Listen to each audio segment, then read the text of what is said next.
Então, como estava dizendo, eu vou deixar um exercíciozinho de fixação para classificação das reações químicas, tá? E a gente vai passar para o último tópicozinho aí sobre reações químicas, falando sobre as leis das reações químicas. No livro de vocês, esse conteúdo está na página 326 e 327. Ele traz duas leis das reações químicas, que é a lei de Lavoisier, que nós já mencionamos, e a lei de Proust, tá? Então, vários cientistas eles estudaram as reações químicas e perceberam que elas tinham um comportamento característico, né? E a partir desse comportamento característico é que foram criadas as leis das reações químicas, ou leis experimentais, ou leis ponderais das reações químicas, tá bom? Mais conhecidas como leis ponderais. A primeira lei ponderal é a de Lavoisier, naquela tá na natureza, nada se cria, nada se perde, tudo se transforma. Então, essa lei de Lavoisier é chamada de lei da conservação da massa nas reações químicas, tá bom? Então, é a lei da conservação da massa ou lei de Lavoisier. O que quer dizer a lei de Lavoisier? Matematicamente falando, quer dizer que a soma das massas dos reagentes tem que ser igual à soma das massas dos produtos. Por exemplo, nessa reação aqui entre o magnésio e o oxigênio, dando origem ao óxido de magnésio, nós temos a reação de 24 gramas de magnésio com 16 gramas de oxigênio.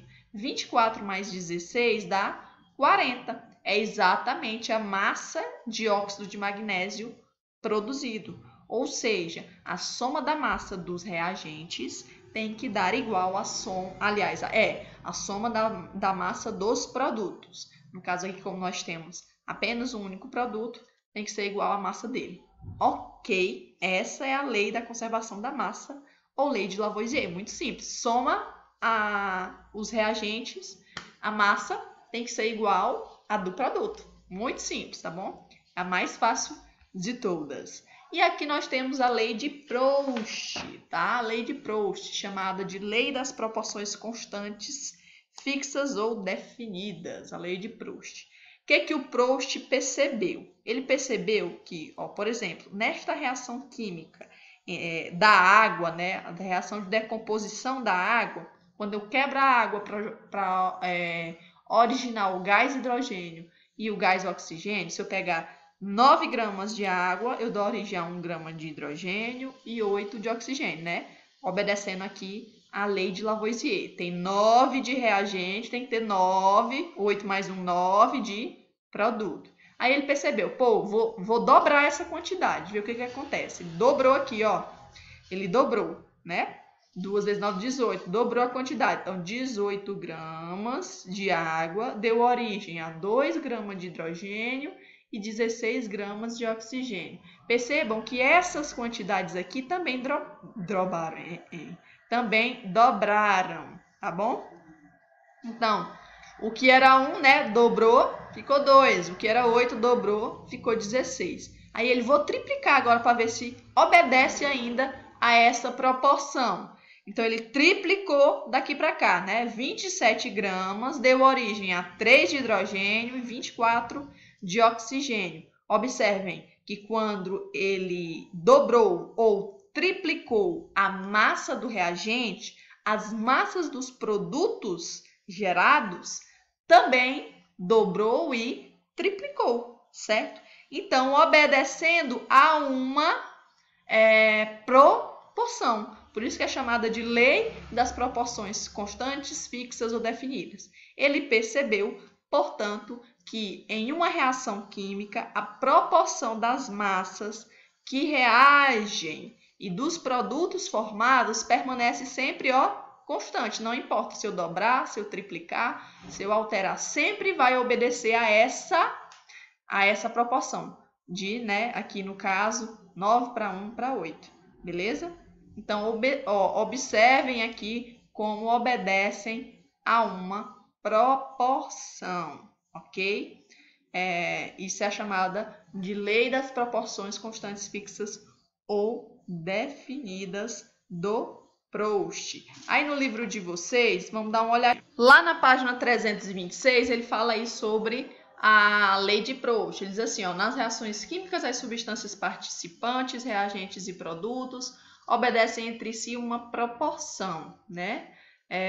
Definida para reagirem. Essa lei química foi descoberta em 1799 por outro químico francês, o Joseph Louis Proust, Louis, que é conhecida como lei de Proust ou lei das proporções definidas ou constantes. De acordo com ela, numa reação química, as substâncias participantes reagem segundo uma proporção definida ou constante de suas massas. Então, vamos observar o exemplo dado aqui no livro de vocês. Ele deu aqui o exemplo da reação química entre a parafina e o oxigênio. Ele observou que, segundo a lei de Proust, nessa reação tem que obedecer a uma proporção constante, fixa, definida, e ele observou que essa proporção é de 1 para 4, tá bom? Essa é a proporção que ele percebeu, que uma reação entre a parafina e o oxigênio, a proporção entre a parafina e o oxigênio é de 1 para 4, tá bom? Então, observem aqui esse exemplo que ele dá. Ó. Isso nos ajudará a descobrir, por exemplo, qual é a massa de oxigênio necessária para reagir com 300 gramas de parafina. A proporção não é de 1 para 4? Se eu coloco 300 gramas de parafina para reagir com o gás oxigênio, a quantidade aqui gerada tem que ser 4 vezes maior do que a da parafina. Então, se eu tenho 300 gramas de parafina, 4 vezes mais, né? Então, 4 vezes 300 vai ser 1.200. Dá, portanto, para eu predizer, calculando qual será a massa gerada, porque a reação, segundo as reações químicas, segundo a lei de Proust, obedece a uma proporção fixa, ok? Gente, aqui no final do livro de vocês, ele traz aí sobre as leis das reações químicas, fala aqui sobre a estequiometria, que é a presença lá dos coeficientes e dos índices, como é que a gente calcula a quantidade de átomos participantes nas reações químicas, a classificação, e no final nós temos aí os exercícios, tá bom? Nós temos os exercícios, ok? Então, como nós finalizamos a unidade 4 do livro de vocês, vocês deverão realizar as atividades da unidade 4 e me entregar, ou em sala de aula, ou pelo WhatsApp, tá bom? Para compor a notinha de vocês, tá? Beijos no coração e até a próxima videoaula.